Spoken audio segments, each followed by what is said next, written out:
I love you.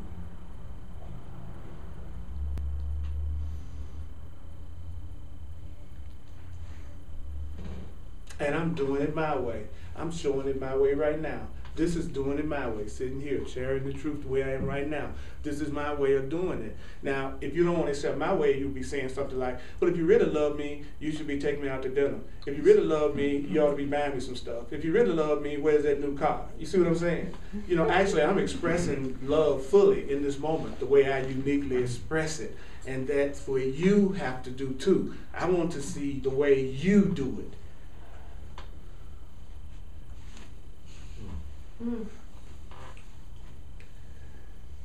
Embrace love and reject fear.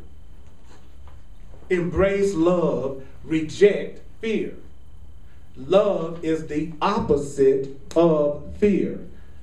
There is no fear in love. There is no such thing as feeling afraid of someone you love.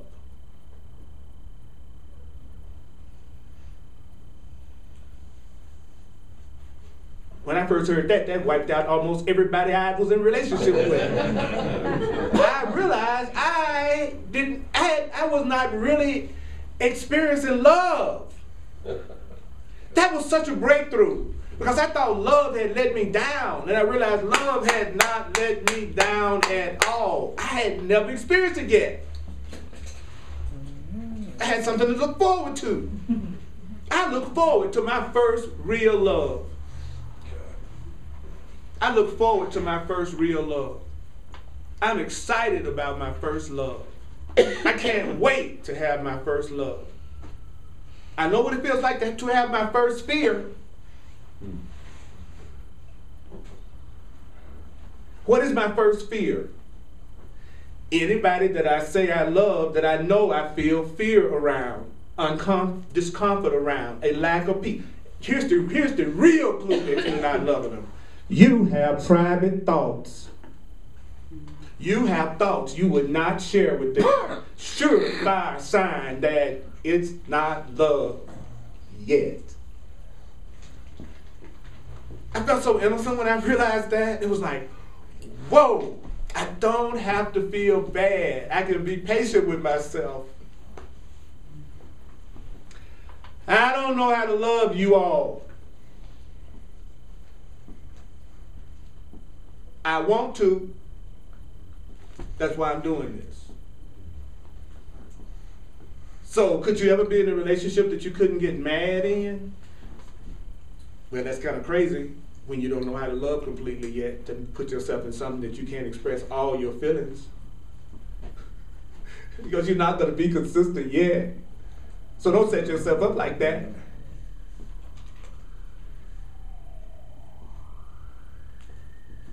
I love how God answered my prayer.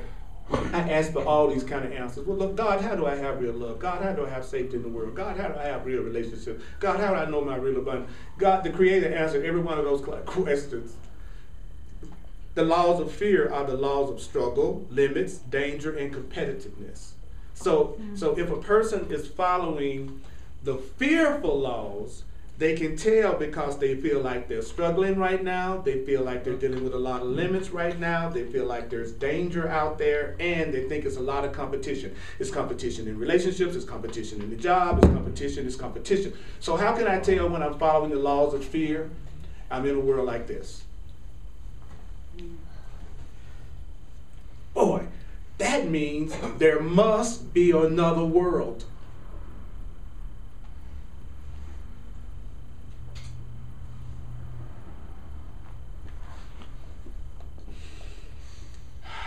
There must be another world.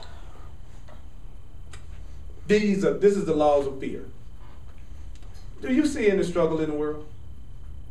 Do you see any limitation in the world? Mm-hmm. Do you see any danger in the world? Mm-hmm. Do you see any competitiveness in the world? Mm-hmm. Okay, then this would be called the world of fear.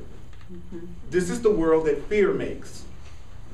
That means there's another one. And you don't have to die to get to it.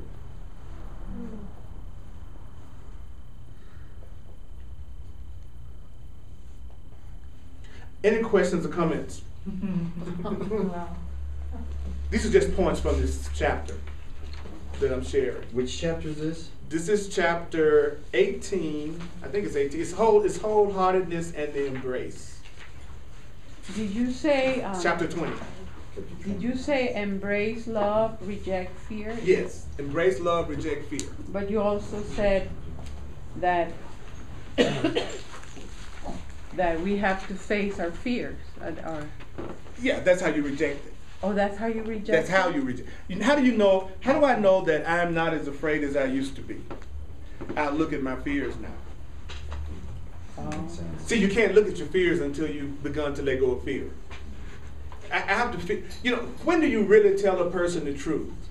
When you feel that the relationship is strong enough to withstand it. Yeah, right. So when do you look at your fears? When you begin to know love. Anybody else? Yes. I like the two things. I am the beauty of the world and peace abides in me. Yeah. I love that. Isn't that awesome? Yeah, and then the other thing is the lesson is as simple as it needs to be, and I'm ready for simple, man. Yeah. No more complex. Yes. Yeah, yeah. And the breakthrough moment for me was realizing that I was the one doing it to myself. Making the complex? Making it complex. All of it. Yeah. Why do we do that? All of it. Why do All we do that? All of it. We do That's that. nuts. We do that because of what we learned. Yeah. We do that because of what we've experienced. That's insanity. Right. Right. But you can't get to sanity until you realize it's insane. Right, right. Do you know that God, a loving God, would not put you in a world where you could even accidentally hurt yourself? Why they put people in padded cells? So that they can't accidentally hurt themselves or consciously hurt themselves. It's like no matter what they do, they're going to be safe, basically. Okay? So we are loved so much that there's no way that what loved us would put us anywhere where we have to constantly protect ourselves and constantly be on the lookout for something that's unknown that might hurt us. Nice. Nobody who loves you, I can totally understand why people don't believe in God. I don't have a problem having a problem why people don't believe in God. People who don't believe in God are basically saying they refuse to believe that God could be cruel enough to create this. They'd rather believe it wasn't one at all than to think there would be an intelligent God that would come up with a world where people have struggle and limit and competitiveness and all the stuff that we go through. You know what I'm saying? Yeah, I don't want, and guess what? God didn't make the world. The Course teaches that God didn't make the world. Fear made the world. The idea of being separate made the world. The idea of guilt made the world. If your thought produces your reality, and you have a thought of guilt or fear, then you make a reality that's a reflection of that didn't come from God, that came from you. Yeah.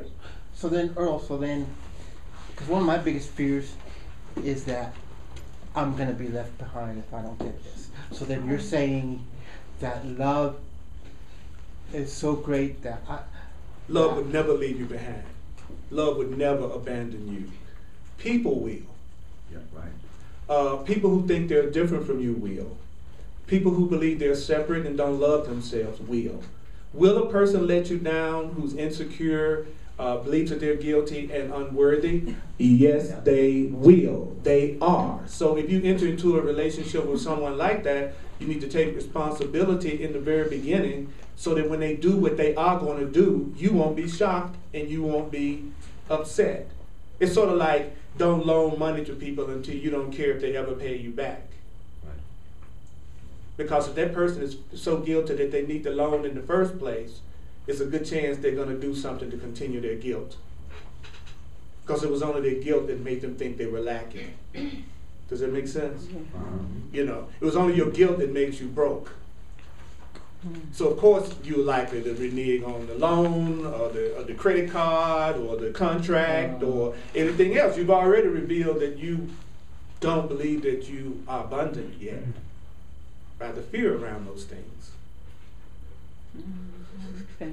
So there are no secret thoughts. There are not people around you that you don't know where they're coming from. If you observe whether they're coming from love or coming from fear, observe whether they're coming from a perspective of being one or coming from a perspective of everybody being different and outside of them, you know by their perspective what they're going to do. You just don't know how they're going to do it. But it's more important for me to know that you're going to poison me and avoid being poisoned by you than to try to figure out whether you're going to do it through a pill or a cake or a drink.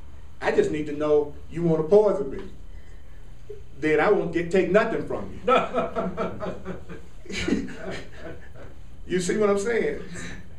It's like if I'm with a person who thinks they're separate from me and they think that they're a body and they think that love is limited and they think they're not free and they don't see life in any kind of a loving way, of course that person is going to do things that could possibly be inconsistent with what they say they're going to do. Sure. They already have shown you that they don't love themselves enough to be consistent in their happiness.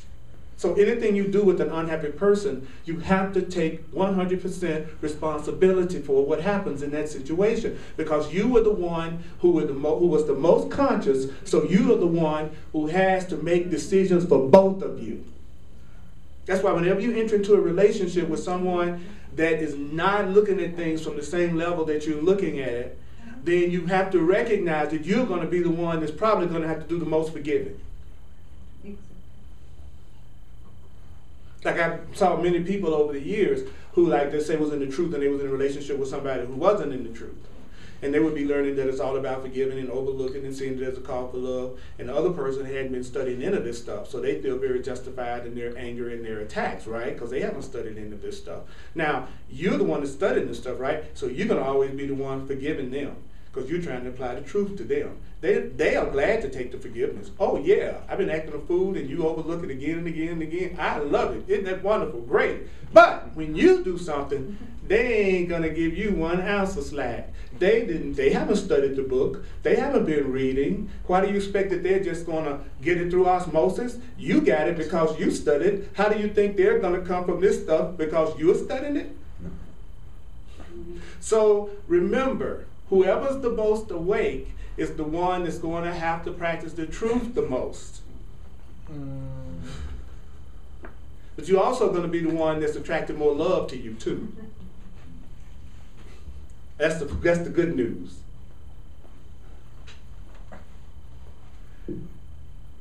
You are a miracle. That's what you are. Anybody else?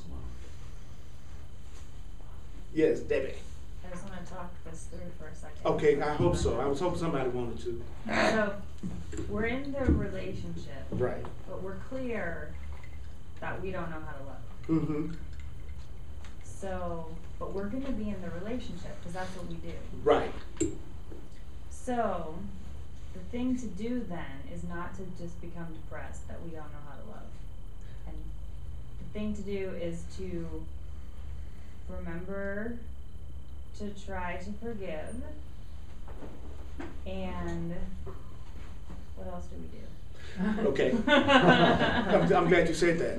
Okay. And remember that trying to forgive simply means you're just recognizing that that person is just like you. Forgiving is just recognizing that that person is just like you. It's if you don't get that, you're going to think forgiveness is some gift you're giving to somebody who doesn't deserve it and they're mistreating you, and because you've forgiven them, you just being the high person. Forgiveness means, just like right now they may be in fear for some reason, upset for some reason,